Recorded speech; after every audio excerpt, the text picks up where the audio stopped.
Spartiate, aujourd'hui on va parler du défaut de paiement qui menace les États-Unis. Et voilà, c'est très très à risque, on va dire, pour l'ensemble du monde, économique en tout cas. Et ici, on a plusieurs dirigeants, où voilà, on a Janet Yellen par exemple, du Trésor américain, la dame là, du Trésor, voilà, qui dit qu'il devrait être impensable que les États-Unis fassent défaut sur leurs dettes. C'est vrai que ça pourrait avoir des conséquences quand même assez graves, donc on va aller voir les conséquences et on va faire un tour de l'actualité macroéconomique pardon, et crypto. Donc, la notion de défaut sur notre dette est quelque chose qui saperait tellement l'économie américaine et mondiale que je pense que tout le monde devrait la considérer comme impensable, a déclaré Janet Yellen. L'ancien président américain Donald Trump a précédemment approuvé les législateurs républicains pour laisser la nation faire défaut sur sa dette dans une mairie de CNN. Donc voilà que Donald Trump, hier, on va aller aussi faire un tour sur ce qu'il a déclaré aussi. Mais Donald Trump, il est même peut-être partant pour un défaut un défaut de paiement des États-Unis si les démocrates ne réduisent pas leurs dépenses. Et là, on sent que la pression monte concernant cette affaire-là de défaut de paiement de la dette américaine. Donc, on va voir. Moi, personnellement, je pense qu'ils vont quand même finir par le relever. Et je pense que c'est ce qui va arriver. Et c'est vrai que là, la pression commence à monter là. On va aller plus précisément dans tout ça. Donc, plafond de la dette. Les enjeux majeurs. Si le plafond de la dette US n'est pas relevé ou suspendu, le pays se retrouvera en défaut de paiement. Donc, ce qu'il faut le savoir. Donc, regardez la dette. Ça, c'est résumé en une image. Une dette colossale américaine. Plus de 31 000 milliards. Vous voyez ? C'est pas 1000, hein, c'est 31 000 milliards. Vous voyez que c'est énorme comme dette, comme poids. Et tout ça, voilà, hein, quasiment à partir de rien. Les Américains continuent à relever le plafond et continuent à imprimer à partir du vide. Vous voyez ? Donc c'est un gigantesque Ponzi qui pourrait éclater à la figure.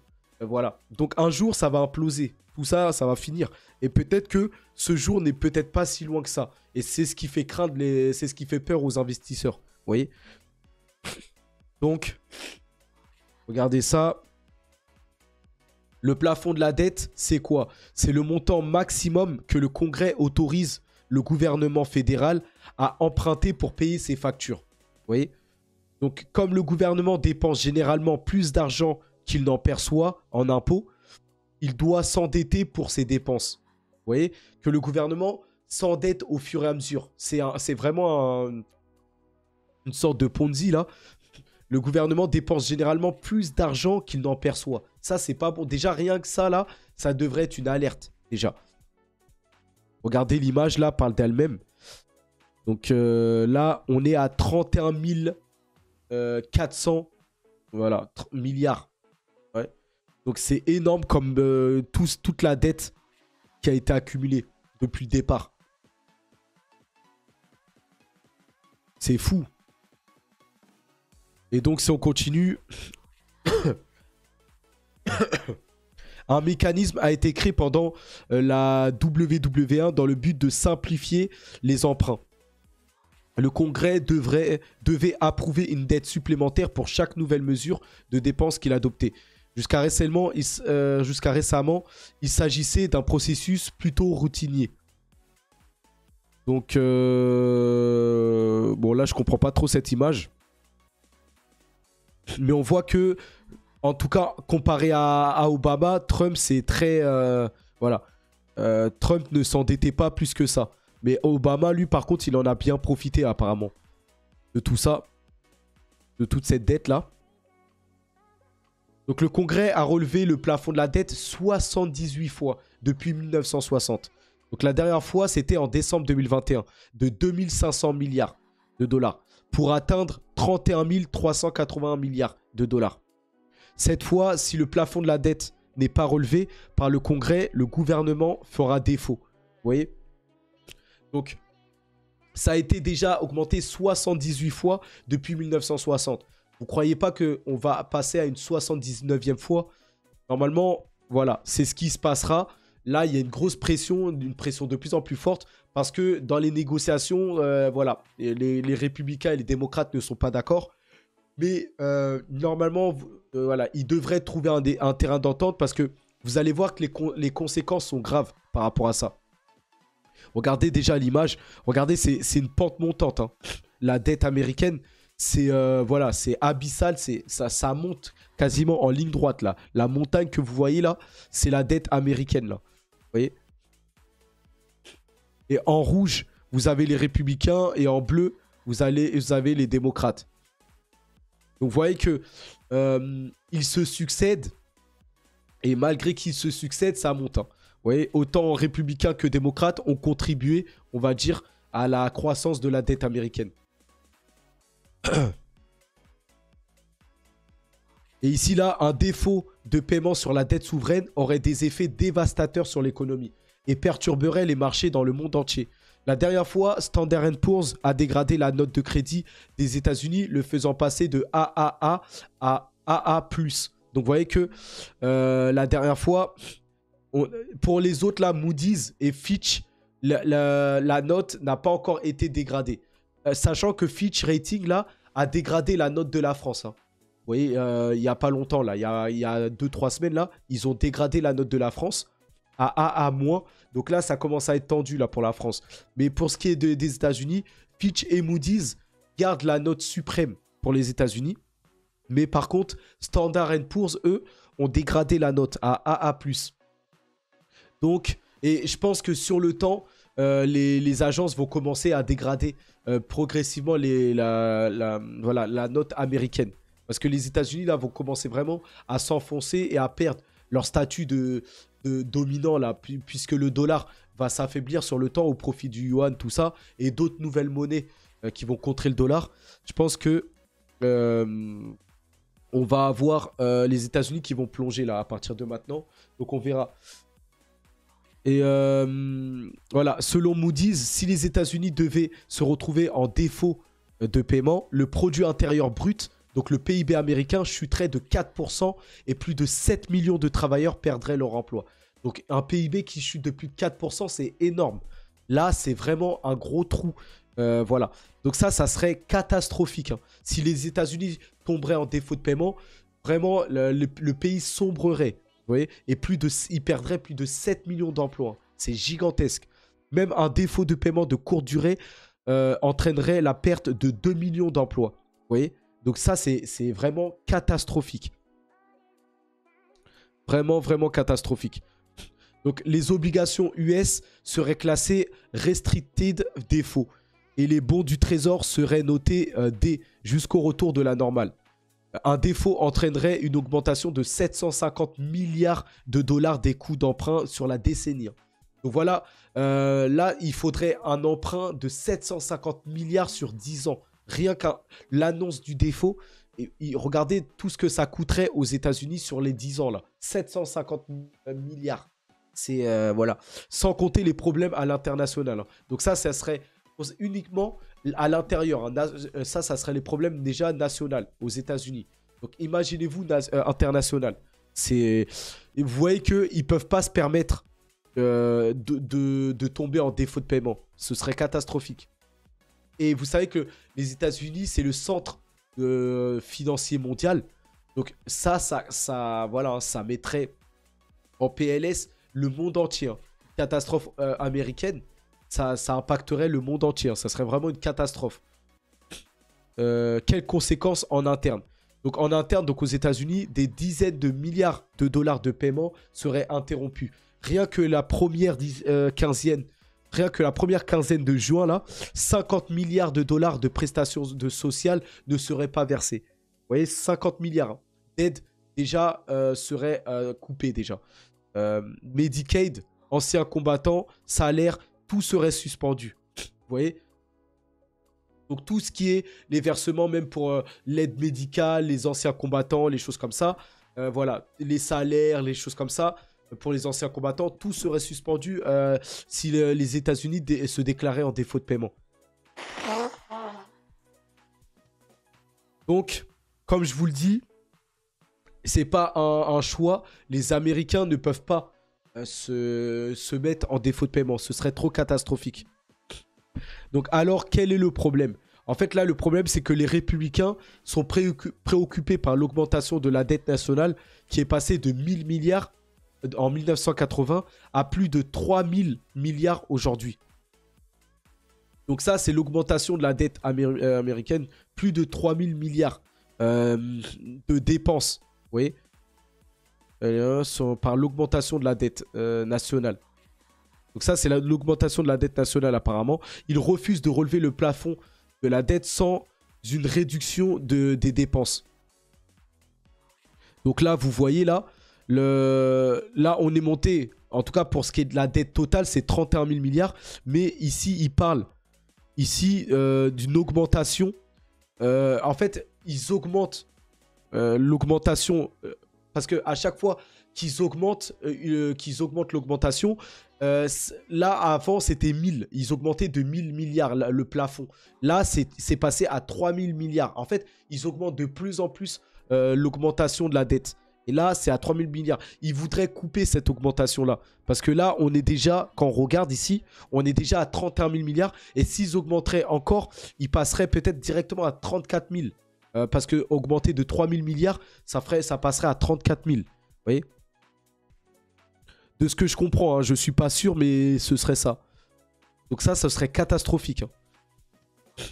Et donc là, Joe Biden, lui, je peux vous dire qu'il a chaud. Hein. Parce que si un défaut de paiement sous son mandat, il restera à jamais comme le président qui est tombé en défaut de paiement et qui a fait couler l'Amérique, on va dire. Et là, bien sûr, l'avis du gouvernement, bon, la Maison-Blanche reste fermée sur le fait qu'il incombe au Congrès de relever le plafond de la dette, sans condition. Donc ça il n'y a pas de... Voilà, pour Joe Biden, c'est sa tête qui sauterait à l'instant. C'est lui qui serait en ligne de mire direct. Hein, parce que c'est lui qui est à la tête de tout ça, qui est le visage. Et en tout cas, si les États-Unis tomberaient en défaut de paiement, tout serait mis sur son dos carrément. Donc Biden a appelé à relever le plafond de la dette et à discuter séparément de la réduction des dépenses dans le budget. Donc Joe Biden, il veut séparer l'augmentation là qui est passée à 3000 milliards. Voilà. À chaque fois que maintenant ils augmenteraient le plafond de la dette, ce serait de 3000 milliards. Mais lui, il veut séparer ça.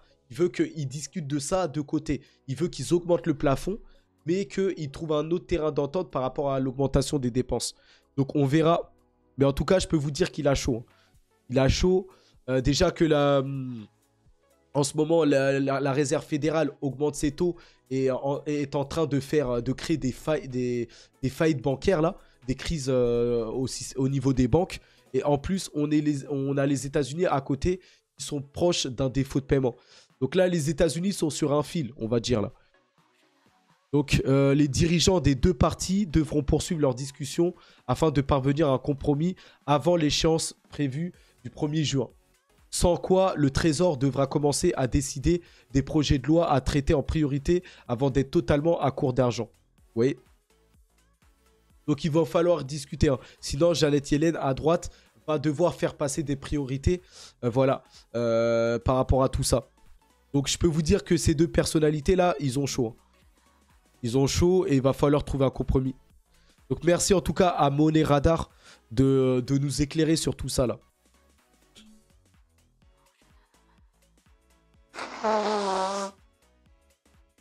Pardon, je suis un peu enrhumé là, avec l'humidité chez moi.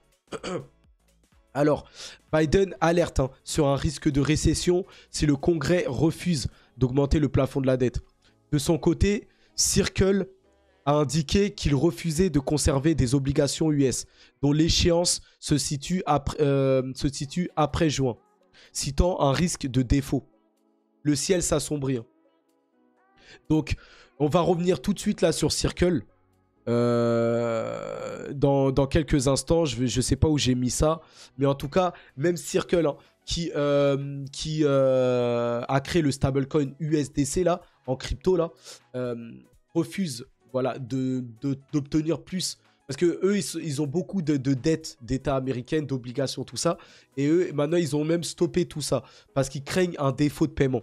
C'est vous dire que, finalement, ce défaut de paiement de la dette américaine, il pourrait arriver. Ça, bon, je mets ça entre parenthèses. Hein. Là, normalement, ils devraient trouver un compromis. Hein. Ils ont trouvé, je vous ai dit tout à l'heure, ils ont augmenté 78 fois hein, depuis 1960, je crois, là, ou 80, je sais plus. Ils ont augmenté 78 fois le plafond, la dette. Et normalement, voilà, ils devraient le faire. Je pense pas qu'ils laisseront les États-Unis tomber en défaut de paiement. Ça serait trop catastrophique. Pour le coup, ça pourrait, pour le coup, bien bénéficier aux cryptos. Mais je pense pas qu'ils le feront. Donc on verra. Mais Biden, je peux vous dire que il doit être bien occupé là, par rapport à tout ça. Et Biden, je vous rappelle que il est pris là dans des affaires de corruption là avec son fils Hunter Biden là. Voilà, le comité de surveillance de la Chambre des États-Unis publiera ses conclusions hein, sur les finances de la famille du président Joe Biden, alléguant le trafic d'influence et des liens avec des ressortissants étrangers. Donc tout ça, c'est un secret pour personne. Trump avait attaqué fortement Biden lors de la campagne. Tout le monde sait que Hunter Biden est dans des histoires de corruption, de trafic et des choses comme ça. Voilà. Et ça suit Joe Biden. Hein. On le sait, tous les Américains le savent. Hein. Ça, c'est pas un secret. Bon, on verra. Lui, Trump, qui est passé sur CNN hier, exhorte les républicains à laisser un défaut de paiement catastrophique se produire si les démocrates n'acceptent pas de couper l'augmentation là, des dépenses. Donc, Trump est sans pitié. Hein. Et il a mis un gros coup de pression là. Donc, il va falloir qu'il trouve un arrangement là sur l'augmentation des dépenses. Sinon, sans ça, bah, il n'y aurait pas d'accord. Parce que les républicains accepteraient et laisseraient les États-Unis partir en défaut de paiement. Ou en tout cas, menacent de partir en défaut de paiement. Donc ça, c'est un coup de pression que les républicains mettent sur les démocrates. On verra si ça se passera. Mais en tout cas, catastrophique. Et la panique est partout, hein. La pression est partout, même en Europe. Hein. Le ministre allemand appelle à la maturité des discussions sur un plafond de la dette américaine. Nous devons éviter de nouveaux risques. Parce que un plafond un défaut de paiement des États-Unis, ça va mettre en PLS non seulement les États-Unis, mais déjà tout l'Occident, ça c'est sûr, l'Europe et tout ça. Mais ça va avoir des conséquences graves sur l'ensemble des économies. Parce que jusqu'à ce jour, beaucoup d'États, même la Chine, possèdent de la dette américaine, même les Emirates, même quoi qu'ils s'en débarrassent. Hein. Hier, il y a des articles qui ont montré que les Emirates se débarrassent d'actifs américains, d'actions en bourse, tout ça. Mais l'ensemble du monde est très exposé à la dette et aux actifs américains et même à la devise, le dollar. Le dollar est partout dans le monde, vous voyez. Et donc, un défaut américain va faire sombrer le système mondial, financier mondial. Ça, c'est pas... Voilà. Et là, le ministre allemand appelle à des négociations, de la maturité, on va dire, aux responsables américains, d'avoir plus de maturité et de réfléchir. Parce que là, ça pourrait avoir des conséquences très graves. Donc voilà, hein, la peur est forte, on va dire. Voilà, Trump, lui, est passé sur CNN et il a reçu une question. Quelle est la première chose que vous feriez pour réduire les hausses des coûts? Et Trump, lui, a dit qu'il allait sortir la perceuse pour réduire les coûts. Et en gros, il va pas passer par 4 chemins. Il va sortir la sulfateuse et il va percer les trous pour faire éclater toute cette bulle-là. Donc lui, il va prendre la manière forte par rapport à tout ça. Donc en gros, il va sortir la perceuse, la sulfateuse et il va faire un gros trou et sortir et faire éclater tout ça. Donc lui, ça va être la manière forte pour Trump. Et Trump, lui, il a dit que, je sais que ça, il ne le montrera pas dans, on va dire, sur les chaînes, là, les chaînes grand public, même chez nous, hein, c'est pas BFM, iTélé, CNews ou LC qui vont vous montrer ça. Trump, lui, dit qu'il réglerait la guerre en Ukraine dans les 24 heures. Ce sera fini. Je veux que tout le monde arrête de mourir, Russes et Ukrainiens. Vous voyez?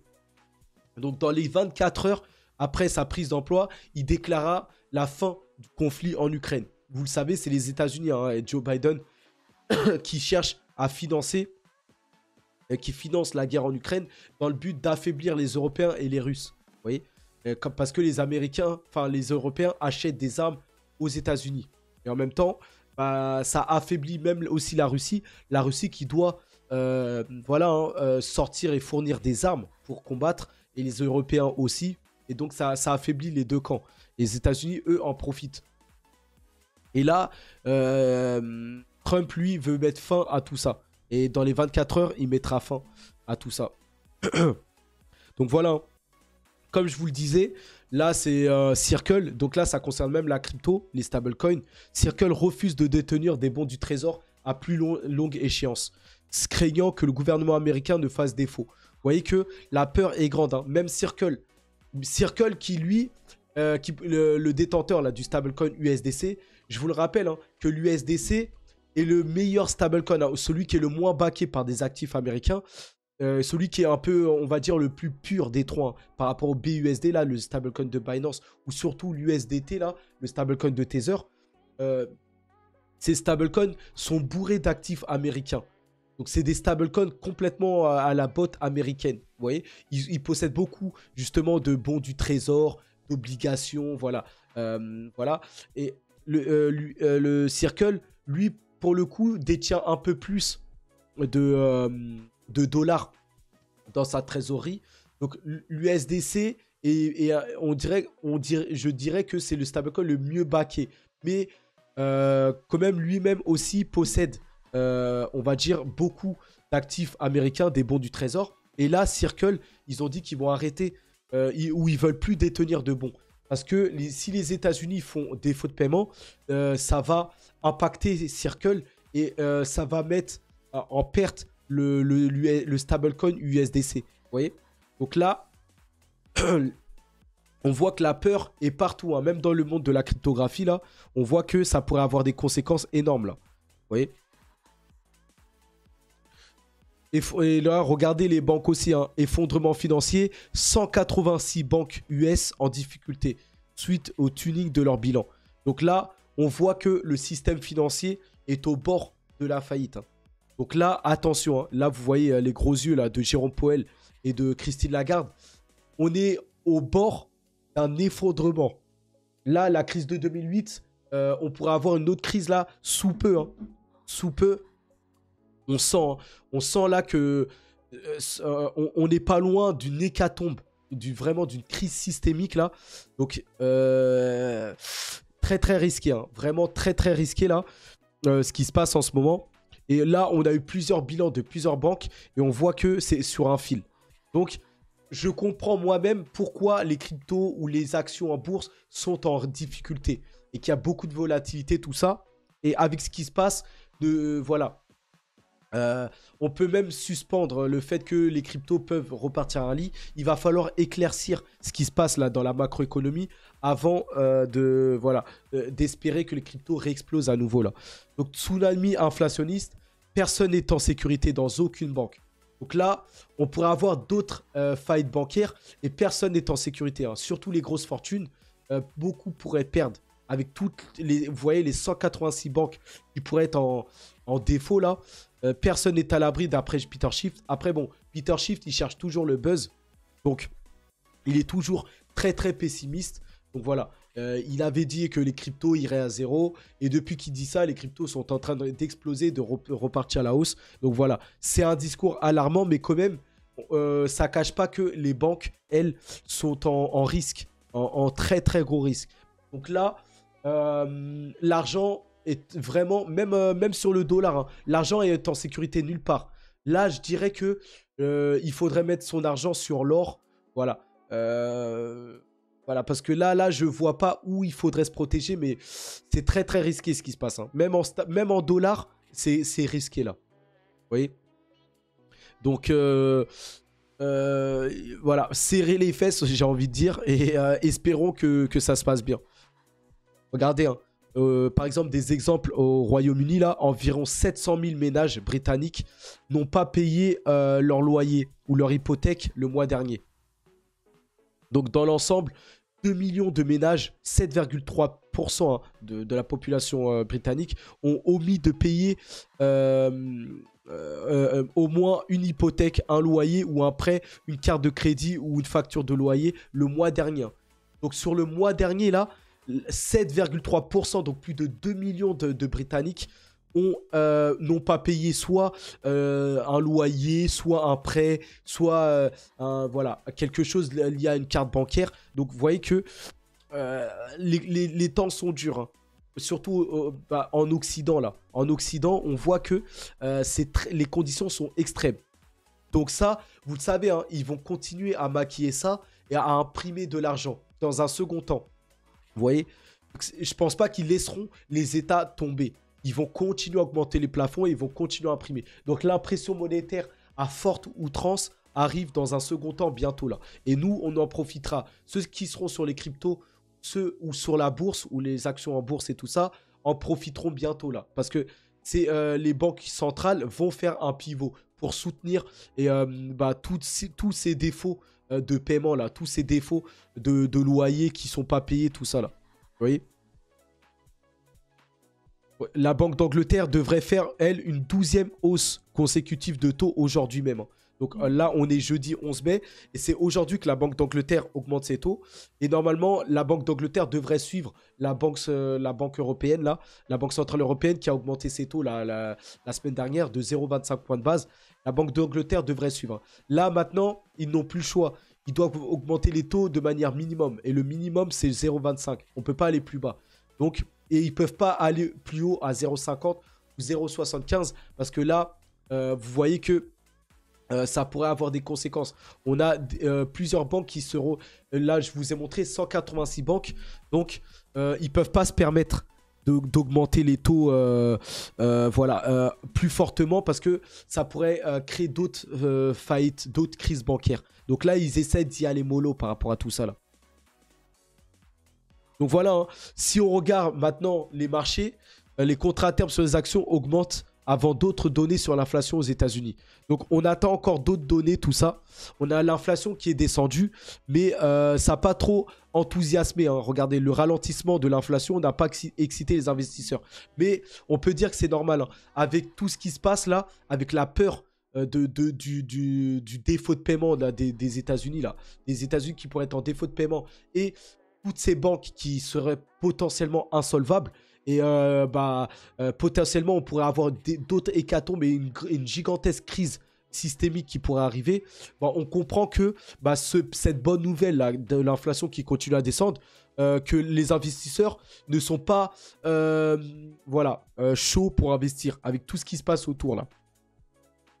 Donc, il va falloir repasser pour voir les investisseurs, on va dire, être très optimistes et être très courageux, on va dire, pour investir.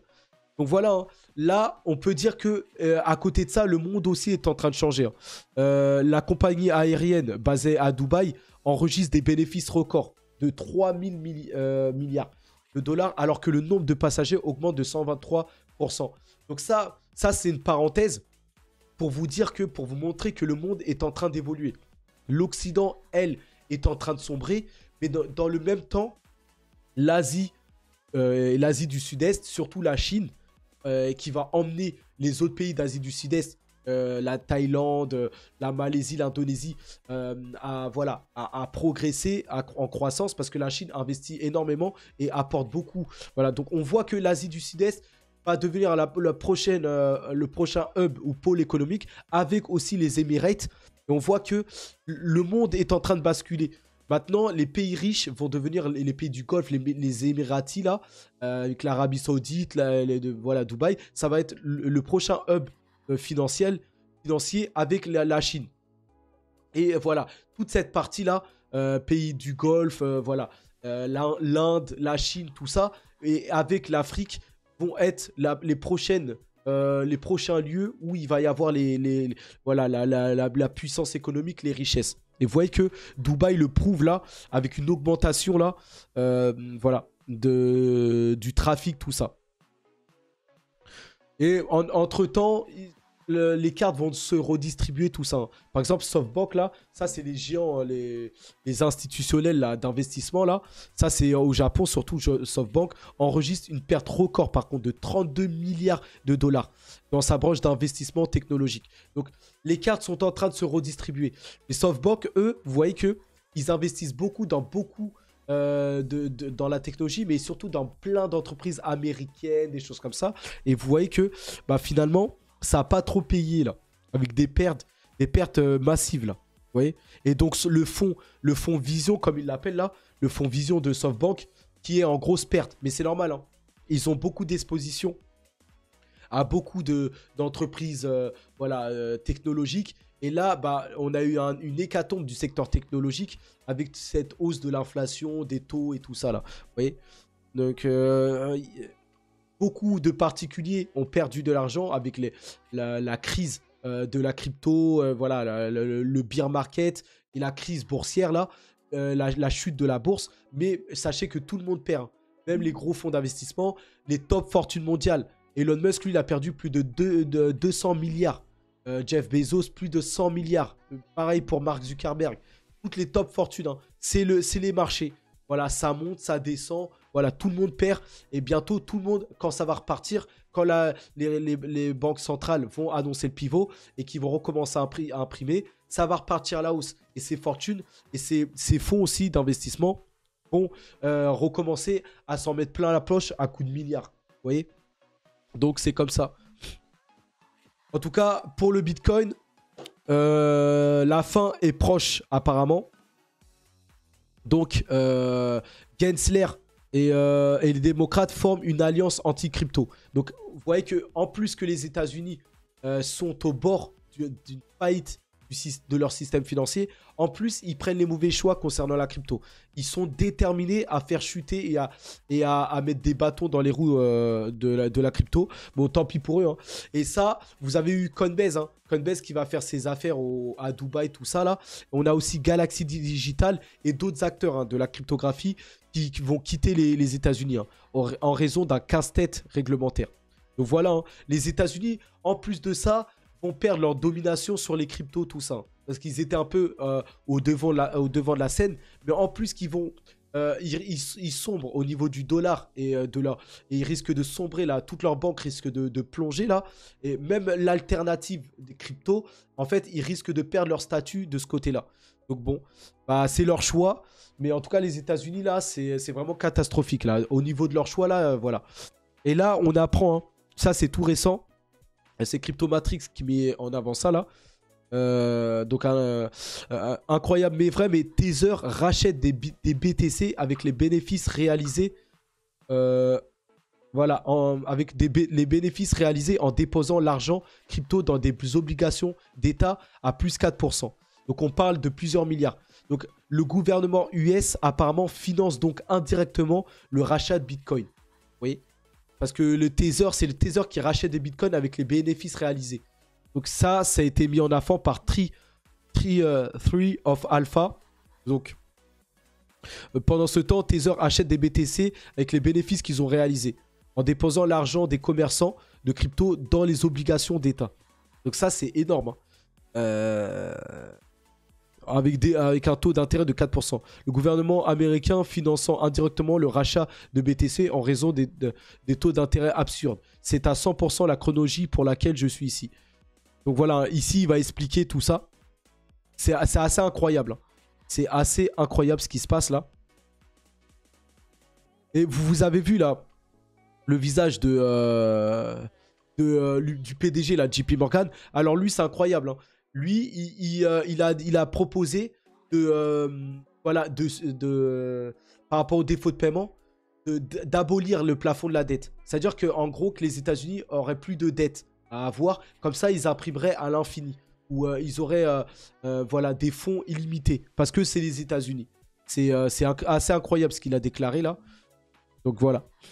On verra. En tout cas, il y a beaucoup de corruption aux États-Unis. Ça, bon, beaucoup de choses qui se passent.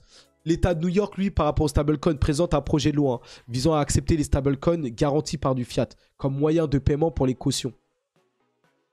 Donc voilà, le New York, lui, qui veut accepter, hein, les stablecoins. Donc voilà. En attendant, eux, les États font leurs affaires. Donc on verra. On verra. Mais les États-Unis feraient mieux de se tourner, de s'orienter vers la crypto et voilà, d'être les pionniers parce que sinon, ils vont tout perdre.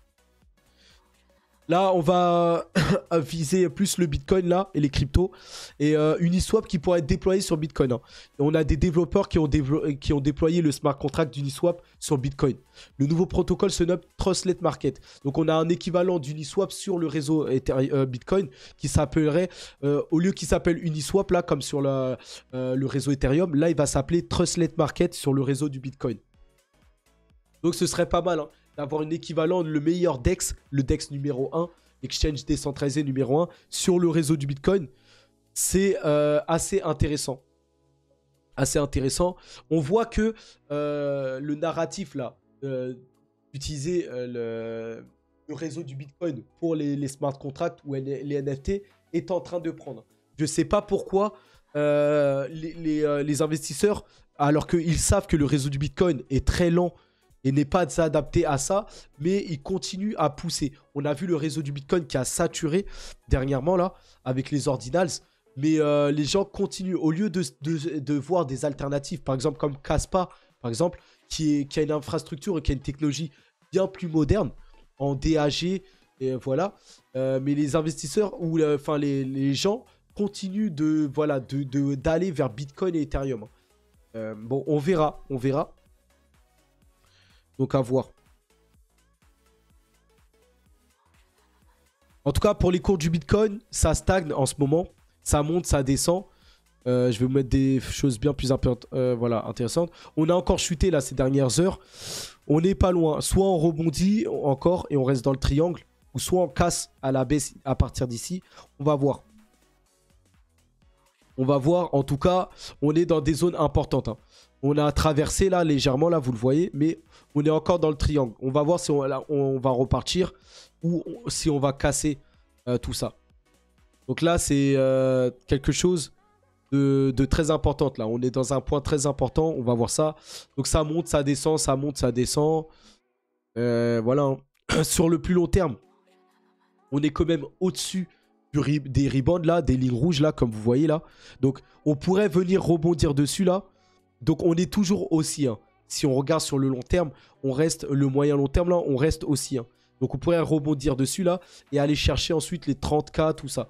Mais il va falloir des catalyseurs, des bonnes nouvelles au niveau de la macroéconomie. Hein. Parce que là, au vu de quand on regarde le dessin macroéconomique, je peux vous dire que les investisseurs sont en panique là. La dette américaine, voilà.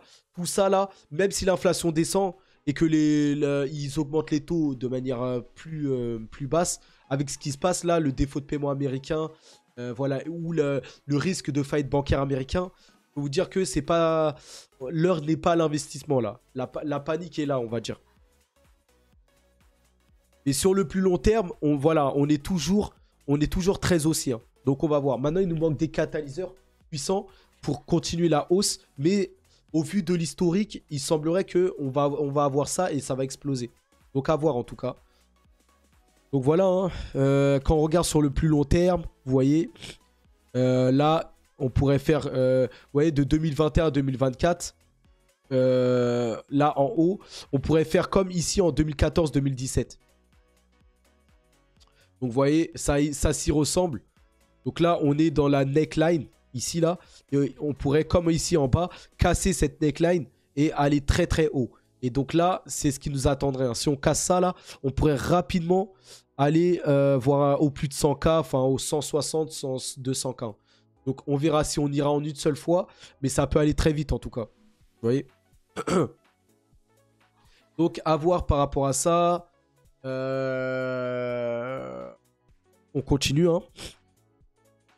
Ça, c'était pour Bitcoin. Hein. Là, dans d'autres, on a PP. Hein. Donc, PP, très important comme coin. C'est l'une des rares cryptos, hein, pour ceux qui sont pressés pour tenter de devenir millionnaire, entre guillemets, là. Parce que, je vous le dis, tous ceux qui trade, je le rappelle, tous ceux qui trade, vous ne serez pas millionnaire avec Bitcoin et Ethereum. Ou ceux qui s'étalent sur une quinzaine de cryptos, des choses comme ça, et qui espèrent devenir millionnaires au prochain bull run. La chance est peut-être passée. Hein. On avait là, le Bitcoin et Ethereum représentaient la première vague de chance. Ensuite, on a eu des millionnaires en Dogecoin, certains en Shiba. Voilà, c'est des cryptos qui sont maintenant très connus, mais il fallait prendre le pari tout au départ. Et là, il va falloir maintenant, si vous tentez, prendre des paris sur des cryptos où il n'y a personne encore et qui vont peut-être être reconnus mondialement plus tard. Comme Shiba, Dogecoin, c'est très connu. Bitcoin, Ethereum, c'est très connu aujourd'hui. Même Solana, voilà. Mais il fallait rentrer au départ. Là, Solana, Ethereum, Bitcoin, Avalanche, toute la clique des Layer 1 sont déjà très connus. Donc, c'est pas avec ça que vous deviendrez millionnaire ou que vous aurez énormément de capital. À moins que vous ayez déjà plus de 100 000 ou 200 000, 500 000. Voilà, à moins de ça, si vous partez, si vous avez moins de 50 000, c'est pas vers ce genre de crypto. Et les cryptos comme PP représentent l'alternative. C'est des mêmes coins, c'est des blagues, mais c'est des cryptos qui peuvent concentrer une énorme quantité de liquidité. C'est des cryptos qui peuvent vous faire devenir millionnaire si la hype prend. Elle a déjà pris, hein. PP a fait un plus 800% sur le mois dernier, là. Vous voyez, maintenant, c'est bien redescendu, vous voyez. Mais c'est une crypto. Et là, on a un hashtag supprimer Coinbase qui est en top des tweets suite à la dernière newsletter de Coinbase sur les mêmes coins. Donc l'article parle notamment du PP comme le même coin du moment et met en lien les liens étroits entre le même PP The Frog et certains politiques d'extrême droite. Donc là, vous voyez que Coinbase a sorti une newsletter qui n'a pas plu à la communauté crypto, on va dire, ou la communauté des mêmes coins. Et là, la communauté, vous voyez, regardez, hein, quand on regarde les tendances pour nous, là, regardez ce qui est en top des tendances, c'est séparez-vous de Coinbase. Donc, vous voyez que là, c'est là en top des hypes. Hein. Delete Coinbase, c'est ce qui fait le top des hypes là. Et donc là, la communauté du PP là et des mêmes coins est en train de s'occuper du cas de Coinbase. Hein. Donc là, vous voyez l'image, elle parle d'elle-même. PP The Frog envahit Coinbase. Et là, c'est très critique hein, pour la réputation de Coinbase. Attention, hein. Les personnes soutenant le PP ont demandé à Coinbase et son CEO Brian Armstrong de s'excuser. Hein. S'excuser, pardon. Et de supprimer les mots négatifs sur le token PP. Bon, ça me fait rire, mais il n'y a rien de plus puissant dans ce monde que la puissance de la communauté. Et c'est ce qui a fait la force de Shiba, Dogecoin, Floki, tout ça. Et là, PP, ça a réuni une communauté extrêmement puissante, hein, qui peut tenir même tête à des institutions comme Coinbase. Et là, Coinbase, je peux vous dire qu'ils ont un sacré problème. Hein, parce que PP, c'est très adoré dans le monde. Hein. Et là, Coinbase, ils vont devoir faire quelque chose parce que sinon, ça pourrait avoir un impact sur le branding, sur la marque Coinbase même. Donc là, on va voir. On va suivre la suite de cette affaire-là. Mais Coinbase et Brian Armstrong, il ferait mieux de trouver quelque chose pour calmer la communauté PP là. L'artiste Beeple a également posté une photo hein, de la PP Army prenant le contrôle de Coinbase. Et donc, regardez ça. Oui. Coinbase évitera dans tous les cas de lister le PP au milieu de leurs différends avec la SEC américaine concernant l'inscription des titres. Donc, vous voyez, Coinbase même ne peut même pas pour le moment lister le PP. Donc, à voir en tout cas. Mais Coinbase là a un sacré problème hein, parce que la communauté PP est extrêmement puissante. Donc, vous voyez, hein, et dans le silence, Mastercard, sont en train d'engloutir hein, le Web3. Donc, voilà, petit à petit, voilà. Mastercard, là, qui lance des programmes, tout ça, là. Et qui va de plus en plus dans le Web3. Donc, on verra. Après, Mastercard, c'est américain.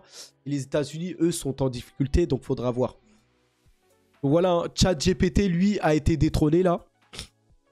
Apparemment, les extensions Chrome qui utilisent l'IA sont désormais meilleures que ChatGPT. Donc, voici 8 extensions hein, Chrome pour décupler ta productivité. Donc, apparemment, maintenant, il y a beaucoup d'extensions qui vont permettre d'utiliser l'IA de manière correcte. Donc, je vous laisserai aller voir ça. Je vais vous partager ça. Donc, ça, je vais laisser ça de côté. Et parce que j'ai pas eu le temps. Mais là, j'ai pas le temps. Là, je vais devoir aller au boulot. Là. Donc, je vais m'arrêter là. Par rapport à tout ça. 2 derniers tweets. Donc, je voulais vous mettre en avant hein, pour tous ceux aussi qui sont là tous les jours sur les charts et qui voient les hausses, les baisses et trucs comme ça. C'est l'entrepreneuriat qui permet de devenir riche, pas trop l'investissement. L'investissement permet de fructifier votre capital. Mais la voie de la richesse, ça reste l'entrepreneuriat. Et là, la phrase du jour, on va dire, c'est les entrepreneurs de Goku. Hein, les entrepreneurs sont prêts à travailler 80 heures par semaine pour éviter de travailler 40 heures par semaine. Et ça, c'est véridique. Et c'est le chemin pour devenir riche. Vous serez pas... C'est pas... Parce que l'investissement, c'est bien. Vous mettez votre argent, vous laissez travailler. Et voilà, vous aidez en fait les entreprises à créer de la valeur. Et ensuite, vous êtes payé. Et ça, c'est la voie lente. Et c'est pas en investissement que vous allez devenir... voilà. Enfin, vous allez devenir riche, mais après plusieurs années. Vous voyez? Mais la vraie voie, c'est de charbonner soi-même. Et par l'entrepreneuriat. Vous voyez? Et ça, lisez le livre L'autoroute du millionnaire. Je le rappelle, je l'ai mis dans ma précédente vidéo. Mais je rappelle, il vous rappelle 3 voies. Soit par le salariat, la voie lente pour devenir riche. Par le salariat, vous allez mettre des années et des années. Plus de 20 ans, voilà. Sinon, la voie du milieu, la voie lente, par le vélo, tout ça, on va dire. Là, c'est l'investissement. Ce que font la plupart des traders, les spéculateurs, ceux qui investissent sur le long terme. Vous voyez? Plus vous allez avoir du capital et plus ça va aller vite, bien sûr. Et ça, c'est la voie lente. Mais la voie rapide, c'est la voie... c'est la voie de l'entrepreneuriat. Vous voyez? Et vous devez entreprendre. Quand je vous mets... vous voyez, par exemple, là, je vais vous mettre l'âge moyen pour atteindre le premier million. Regardez, Beyoncé, elle est devenue millionnaire à l'âge de 18 ans. Vous voyez? Elle, c'est pourquoi? C'est par la musique. Par son talent musical, elle a généré beaucoup de trafic. Parce qu'en fait, sa musique a impacté directement le monde entier. Ça va vite par la musique. Tout comme les sportifs de haut niveau, par les vues télévisuelles, ça va très vite. Vous voyez? Donc là, Jay-Z aussi, c'était par la musique. Enfin, à 26 ans. Steve Jobs, lui, c'était à 23 ans. Steve Jobs, lui, il a ouvert la boîte Apple, l'entreprise Apple. Vous voyez? Il a entrepris. Il a pris des risques. Mais Apple et ses téléphones, là, ses smartphones, c'est lui qui a ouvert la voie au smartphone. Il a mis en PLS des marques comme Nokia, comme Motorola, tout ça. Et il a pris des risques et maintenant, son entreprise a performé. Et aujourd'hui, Apple est l'entreprise la plus valorisée en bourse. Vous voyez? Et Elon Musk, pareil. Il a ouvert PayPal, il a fait pas mal de choses à gauche, à droite, jusqu'à Tesla aujourd'hui. Il est devenu millionnaire à 27 ans. Naval, je sais pas trop c'est qui. Michael Jordan, le sport de haut niveau. Voilà. Et il a entrepris après dans les paires de Jordan, là, la marque Jordan. Donc voilà, c'est grâce à sa marque Jordan. Mais vous voyez que c'est l'entrepreneuriat. Et là, ce qui est intéressant, c'est que Warren Buffett, c'est le seul investisseur là dans la liste ici là. Donc vous voyez qu'il y en a un qui a finalement réussi à devenir millionnaire par l'investissement. Mais Warren Buffett, je vous signale qu'il a investi à 14 ans. Il a fait tourner un peu les intérêts composés. Donc ça, c'est un phénomène mathématique qui l'a permis de devenir millionnaire. Et vous voyez que il a commencé à 14 ans et que la voie a été lente. C'est pas comme Beyoncé. Vous voyez, Beyoncé, c'est très rapide, 18 ans. Jay-Z, 26 ans. Vous voyez que par l'entrepreneuriat, on peut devenir riche bien plus jeune. Donc, il va falloir entreprendre. Vous voulez être riche rapidement. Par l'investissement, à moins que vous soyez Warren Buffett et que vous soyez patient et que voilà, vous fassiez tourner les intérêts composés, l'investissement va prendre des années et des années pour tomber millionnaire ou des choses comme ça, à moins que vous ayez déjà un gros capital. Vous voyez? Et ensuite, Oprah Winfrey, c'est par la télé, présentatrice télé aux États-Unis. Gary Vee, voilà, par YouTube et par tous ses business, tout ça. Et Jeff Bezos par Amazon. Vous voyez? Donc, entreprenez. Entreprenez et dans le sens où créez du trafic. Il faut que ça impacte. Il faut que vous lancez un truc qui impacte le maximum de personnes. Il faut que vous créez le plus de valeur possible. Donc, soit trouver un moyen de créer du trafic. YouTube, c'est un bon moyen de créer du trafic. Voilà pourquoi aussi je suis sur YouTube. Je fais des vidéos pour créer du trafic. Après, moi, je me montre pas. Donc là, moi, c'est différent. Peut-être que plus tard, je montrerai mon visage et tout ça.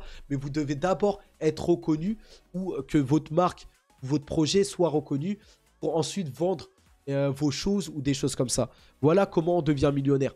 Et ça, voilà, c'est la voie la plus rapide, c'est l'entrepreneuriat. Donc tous ceux qui se battent tous les jours à regarder les charts, voilà, à prier, alors qu'ils ont investi que 3 000 ou 4 000 euros, ou allez 10 ou 15 000 euros, voilà, arrêtez de vous tracasser le cerveau.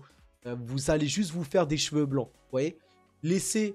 Soit laissez couler vos investissements, mais restez à l'affût, parce que oui, c'est vrai que dans le monde de la crypto, ça va très très vite. Vous voyez, il va falloir s'adapter à l'évolution et tout ça. Il y a des grosses opportunités, hein. Vous avez des cryptos qui font des x7, x8, le PP là, tout ça. Mais voilà, l'investissement, c'est la voie du milieu. Ne comptez pas que sur ça, hein. Vous êtes salarié et ensuite vous investissez et ça suffit. C'est pas suffisant. Entreprenez. Si vous voulez devenir riche, il va falloir faire plus, avoir plusieurs sources de revenus à côté. Donc voilà, hein, on termine par ça. Je vous laisse là, hein. Moi je dois me préparer là. Il est déjà 13h13. Je dois sortir à 13h30 pour aller au boulot. Donc il me reste un quart d'heure pour m'habiller là et partir au boulot là.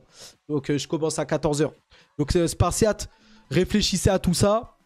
Et on se tient au courant, hein. Ok? Donc force à vous, hein, quoi que vous fassiez. Bonne semaine à tous. On est jeudi là. Donc bonne fin de semaine. Et force à nous, hein. Restez courageux là. Restez voilà, positif. Même si le système financier là est pas très glorieux là. Enfin, quand on regarde voilà, ce qui se passe sur ce qui se passe aux États-Unis, tout ça, c'est très critique, mais ça peut créer des opportunités, hein. Donc restez à l'affût sur les marchés, hein. Allez, force à nous, hein. Force à nous vraiment, restez forts et on se retrouve dans une prochaine vidéo, hein. Allez, à plus.